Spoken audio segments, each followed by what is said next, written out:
Welcome to Scary Stories, the channel that tells you scary stories. Welcome to Scary Stories NYC. I'm your old pal Bigfoot. Tonight we've got 2 for Tuesday Dogman stories. We have an all-new story of a dogman on a hot summer beach coming up in the second half, but first, a tale we got sent about an area that's sometimes Delaware and sometimes Maryland, and the dogman someone claims he encountered therein. And we call the story the Delaware Line Dogman. Dear Scary Stories NYC, many years ago in the late 1970s, I used to work as a driver in an undisclosed business that serviced various other businesses up and down the Delaware line. I had to drive new or refurbished things to clients and pick up broken things from clients, driving whichever of the company's trucks made the most sense to drive that day. They had 2 vans and a big pickup truck, and we were almost always able to get it done with those. The son of the owner was the other driver when we needed 2 guys. One day, we were driving both vans back from a big delivery up north, and we were driving right on the Delaware line itself. We were on this patch of road called Salisbury Creek Road, which eventually becomes Hobbs Road. Now, I'm told Hobbs is a fancy old Mayflower-type family name, but others say it's a name that comes down from the word hobgoblin. Hobgoblins were nature spirits. Shakespeare describes Puck as a hobgoblin. Maybe that's the real reason for that road to have that name, because what we ran into on Salisbury Creek Road very well may have been a nature spirit or hobgoblin manifesting in the outer form of the dogman. The way things began was actually not with a creature sighting, but with the appearance of strange lights far down the road. The owner's son had been driving in front. I was admiring the sunset briefly here and there when I could, out to the right. I was also glad the sun was finally going down, as it had been blinding as it was setting. Now the sky was all kinds of colors, and soon it would be night.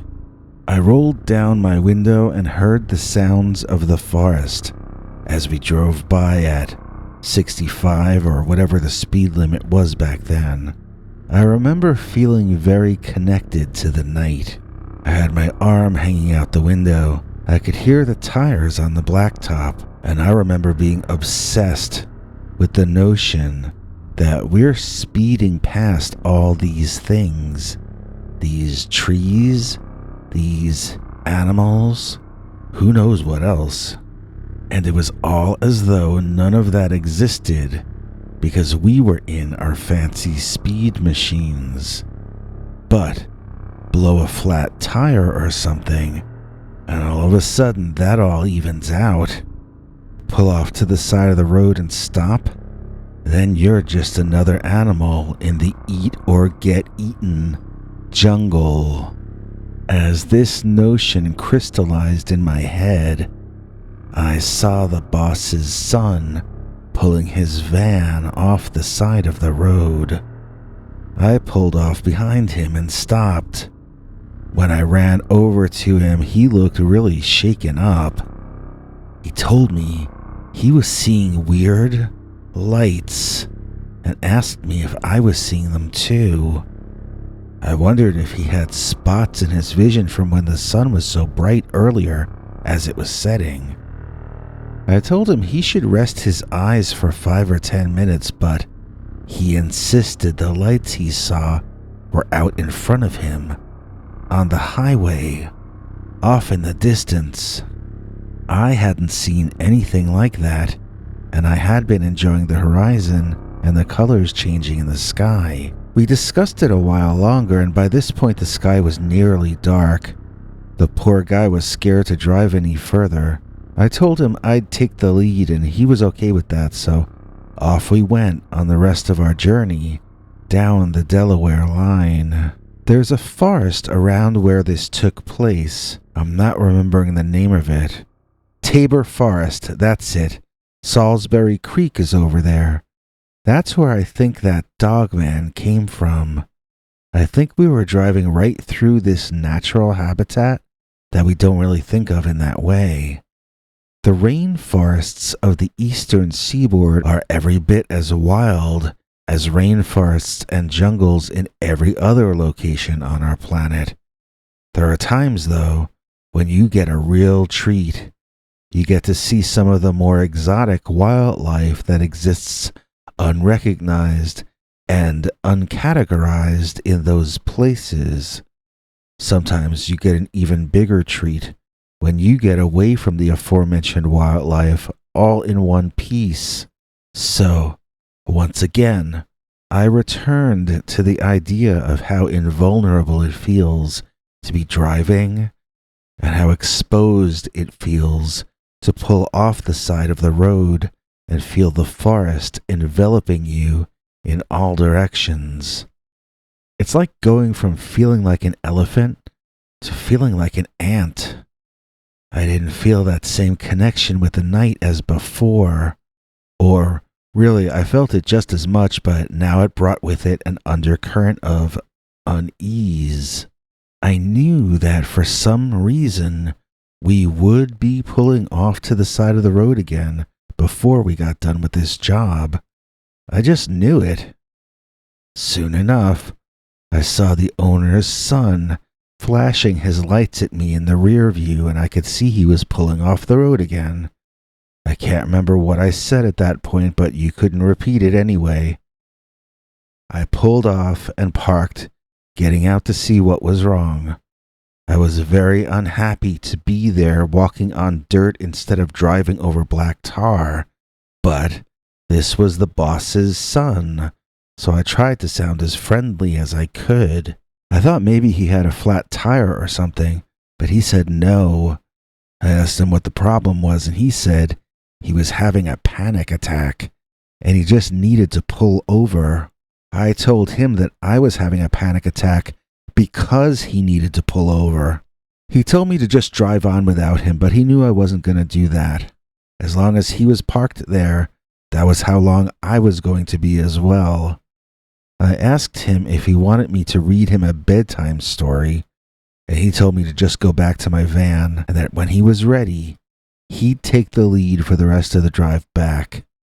I didn't really want him in the front. He'd just pull off the road again the first scary thing he saw. But whatever. I just went back into the driver's seat and sat there, waiting for His Highness to get over his nerves and get back on the road.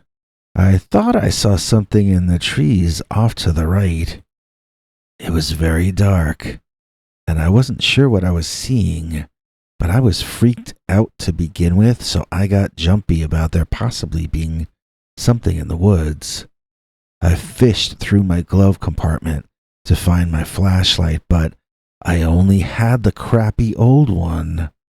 I shone it toward the woods, and it faintly illuminated some leaves before turning off entirely. I'd better get my better flashlight, which I left in the back of the van. Building up the nerve to get out, I walked down the left side of the van, then came around to unlock the back. The owner's son was shouting something at me, but it was muffled and I couldn't make out what he was saying. I figured he must be ready to go, and that was fine by me.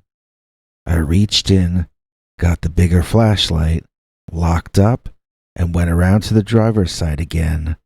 Hopping in, I shone the flashlight on those trees through the passenger side window. And I tell you, I saw a nightmare come to life. This was a monster, as in something unnatural or perhaps supernatural or paranormal or otherworldly or extra-dimensional or something.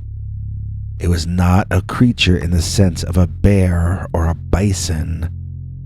It was a kind of a man or man-like animal, but it was something else at the same time. It had a kind of intelligence based in mischief that I found instantly and deeply terrifying. This was something that enjoyed playing jokes, but some of them could be very, very dark. If you can imagine a dog that stood on its hind legs, well over 6 feet tall, and then if you can imagine this thing looking sort of unnecessarily vicious and evil, then you'd begin to grasp what I was feeling that I was staring at. It had a rat-like quality to it as well. It seemed like something bad. I wanted to go back to the driving, and my intense fear of the rat-like standing dog caused me to turn the key in the ignition. I heard the owner's son beeping behind me, and I assumed that meant he had also gotten a good look at our friendly neighborhood dogman. I gunned the engine once or twice, then put her into drive. Looking over to my right, I was horrified to see that monster was now running toward me. I hadn't been prepared for something like that happening. I wanted to gun the gas and head left, away from the creature, but in my peripheral vision, I could see the boss's son driving his van up along the left of me. He was going to take the lead as he had promised. That was fine, but it gave me no options other than to gun it in reverse to get away from the charging dogman. It nearly grabbed my van's fender as I pulled the vehicle backward, and he ran after me for a few steps, then stopped. I was back around 140 or 150 feet from him, revving the engine and beeping the horn, and that dogman was standing right in the center of the road, blocking my way. I had no patience for this thing, and I decided to call its bluff. I floored the gas and drove straight toward it. I expected the monster to jump left or right, and prepared myself to swerve in the opposite direction. This thing must not have been smart enough to know to get out of the way, because it just stood there and didn't move a muscle. At the last second, I had to swerve, heading off the side of the road and almost losing control before skidding and getting back onto the blacktop and putting as much distance between myself and that unnatural dog-headed rat man as I could manage, as quickly as I could manage it. When we got back to home base, I asked the son of the owner what he had seen, and the guy swore he saw nothing. He only talked about the weird ghost lights. He claimed he never saw the dogman at all. How do you like that? So, in conclusion, if you go to Tabor Forest, beware. There is a creature in those woods that only comes out on certain nights, under certain conditions. If you are there on one of those certain nights, get ready to gun the engine and get out of there before you have too close an encounter with the Delaware Line Dogman. Don't go anywhere. We've got another all-new Dogman story coming up right after this. And now, get ready for an all-new, completely uncensored, slightly bloody, and absolutely terrifying new Dogman story. Oh, wait. YouTube won't allow me to tell you stories like that on this channel. If you want to hear that, you're going to have to go to peterbernard.com and sign up for our paid subscribers club. You can choose any price you can afford for a 1-month subscription, and then every weekend, we tell you a story YouTube would never allow us to tell you on this channel.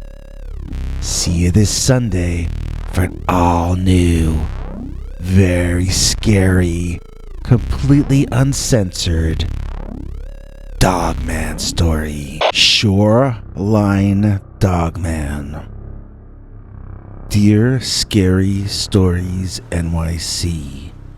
These days, in the city where I live, seagulls fly outside my window in the summer, making their loud arguing noises. It didn't used to be that way. You used to have to be at the seashore to hear them quarrel. That's why whenever I become aware of the gulls outside, it brings me back many years to the time when my sister and I had our encounter with the very mysterious Shoreline Dogman. When we were still living with our parents decades ago, my father's boss got a beach house one year, then went to Europe the next year. He let my father have the beach house for that summer, and we really moved in like it was ours. I remember the sun being so bright for a few days in a row, just hardly any clouds, lots of sun, no shade at all, lots of sunburn. By the third or fourth day, my sister and I were close to delirious. We begged our parents to let us stay inside in the air conditioning, but they sent us out to the beach instead. One particularly psychedelically hot day, my sister and I walked down past our property to this bank of land that was, I guess, about 4 feet high. There was grass and there were trees on this embankment to our right, but there was sand down where we were walking to the left. At first, the embankment seemed made of mud and sand, but as we walked further, it became apparent that it was built on a very solid rocky outcropping. A bit further of a walk, and we found an entrance in the rock that seemed to lead down into a deeper cave. A cool breeze came from the cave entrance, and as we leaned over and went inside, we noticed right away that the dark interior was much more comfortable than outside. We each found little crevices on either side of the entrance to sit in, and I don't remember how we fell asleep, but I remember waking up with a start, that's for sure.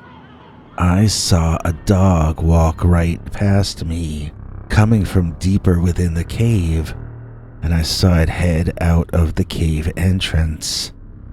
Now that wasn't the amazing part. It was just a large dark-colored dog.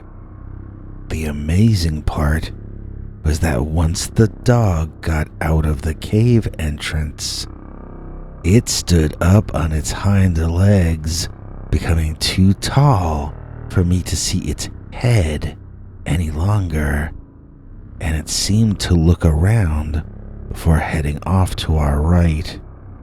I remember looking at my sister, who was still staring, mouth wide open, at the cave entrance. She had seen it too. I poked my head out and peered back into the cave.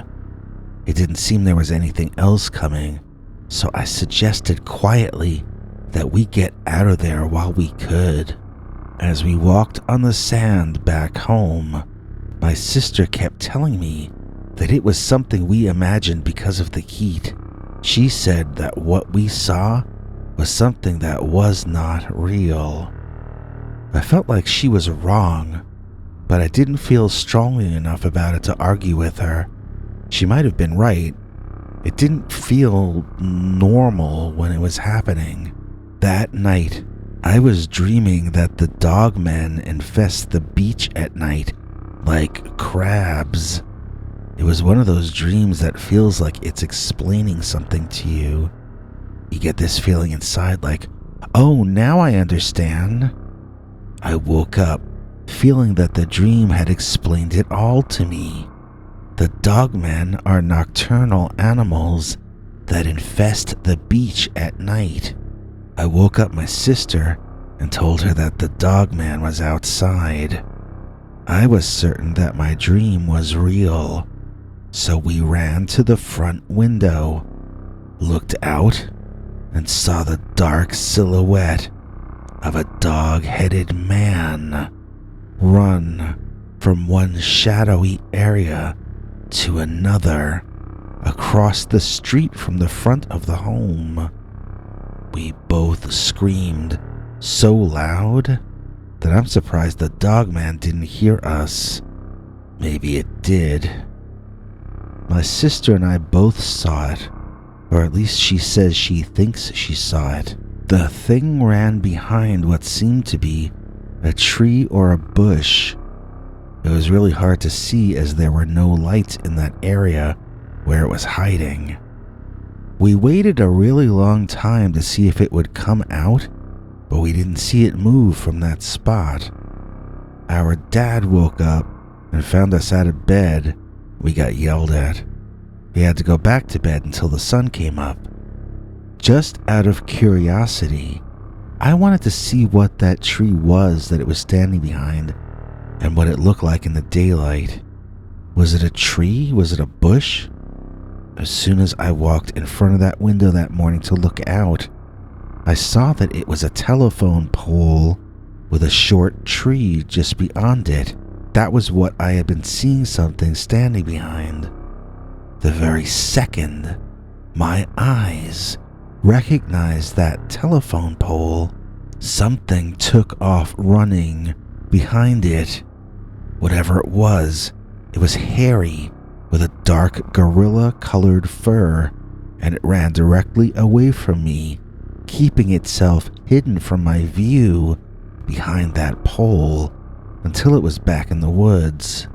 It seemed impossible to me at first, but after thinking about it, I'm convinced that the dogman remained behind that pole after we went to sleep and hadn't expected me to come back and look at it again that morning.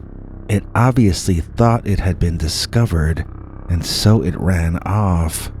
How many hours was it standing in that one spot? And why would it be doing that? What was it gaining by doing that? Information? What kind of information could it gather about us from behind a pole off in the night while we were sleeping? And it obviously was not reading our minds, or else it wouldn't have been taken by surprise when I went to the window to look out at it after the sun came up. The whole experience was and is completely inexplicable to me. I don't know if it was some kind of mass hallucination or if it really made sense on a higher order than my sister and I can comprehend. Sometimes things seem confusing because something stupid just happened, but sometimes they seem confusing because we're being stupid and misinterpreting what's happening. It would make no sense to spend time trying to make sense of all of this if we can't even be sure that there was any sense there to begin with the night we saw the Shoreline Dogman. If you enjoyed this, please click like or consider subscribing. Remember to click the bell icon or you won't get notifications. If you want to listen to Bigfoot's secret uncensored story each Sunday, just go to peterbernard.com and become a paid subscriber. See you tomorrow. Same dog time, same dog channel.